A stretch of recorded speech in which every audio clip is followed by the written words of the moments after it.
राधे राधे, जय श्री कृष्ण। मैं हूँ सुशील गोस्वामी और आप देख रहे हैं तिलक पत्रिका।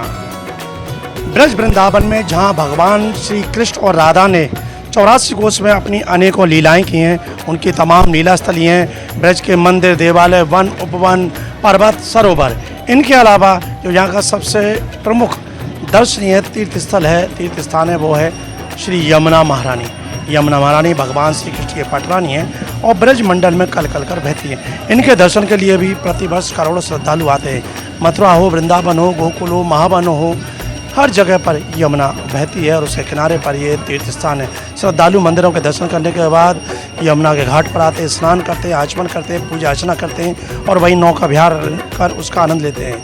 पूरे वर्ष की बात करें तो साल भर में लगभग 10 महीने यमुना में पानी बहुत कम रहता है और जो भी जल दिखाई देता है वो बेहद गंदा और प्रदूषण युक्त होता है। लेकिन बरसात के दिनों में जब बरसात होती है तो आगे से जब पानी बरसात का आता है तो यमुना के जल स्तर में वृद्धि तो होती है, साथ ही साथ पानी स्वतः ही स्वच्छ हो जाता है।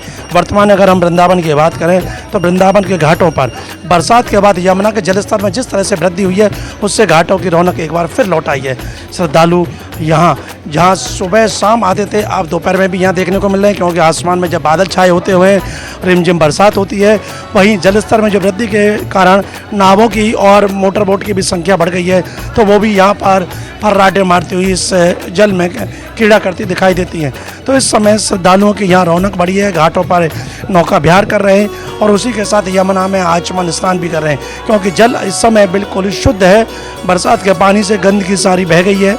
तो कुल मिलाकर हम कह सकते हैं जहाँ यमुना जल शुद्धिकरण के लिए श्रद्धालु काफ़ी प्रयास करते हैं, नालों को बंद कराने के लिए कहते हैं, सरकार से मांग करते हैं, लेकिन इन दिनों में स्वतः ही जल की शुद्धि हो जाती है और इस वक्त आप देख रहे हैं कि जल में काफ़ी वृद्धि हो चुकी है।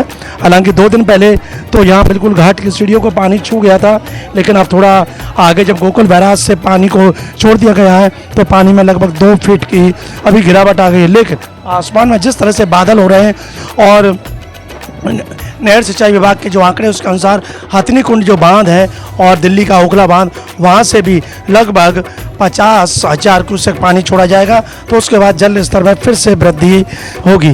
तो कुल मिलाकर हम कह सकते हैं कि यहाँ श्रावण मास, भादो मास, आषाढ़ मास जो बरसात का मौसम है उसमें यहाँ काफ़ी अच्छा रमणीय नज़ारा होता है। जल बिल्कुल पूरी तरह से शुद्ध हो जाता है। लोग बड़ी आस्था के साथ नौका विहार करते हैं, यमुना जी का पूजन अर्चन करते हैं। तो आपको भी यदि मथुरा वृंदावन के घाटों पर आकर यमुना का जो नज़ारा देखना है या नौका विहार करना है, पूजन अर्चन करनी है, तो आप वृंदावन आए। वृंदावन के केसी घाट, युगल घाट पर यहाँ का बहुत ही रमणीय नज़ारा होता है। संध्या के समय यहाँ जब आरती होती है घाट पर तो वातावरण भक्तिमय बन जाता है। राधे राधे की धुन पर श्रद्धालु आकर यमुना में स्नान करते हैं, पूजन अर्चन करते हैं। तो आइए आप भी यमुना जी का पुण्य प्राप्त करने के लिए वृंदावन के पुनीत, पावन और प्राचीन घाटों पर आकर अपनी आस्था भक्ति का यहाँ समर्पण करें और श्री यमुना महारानी की कृपा प्राप्त करें। तिलक पत्रिका के लिए अपने साथी कैमरा पर्सन रिंकू वर्मा के साथ वृंदावन से मैं सुशील गोस्वामी।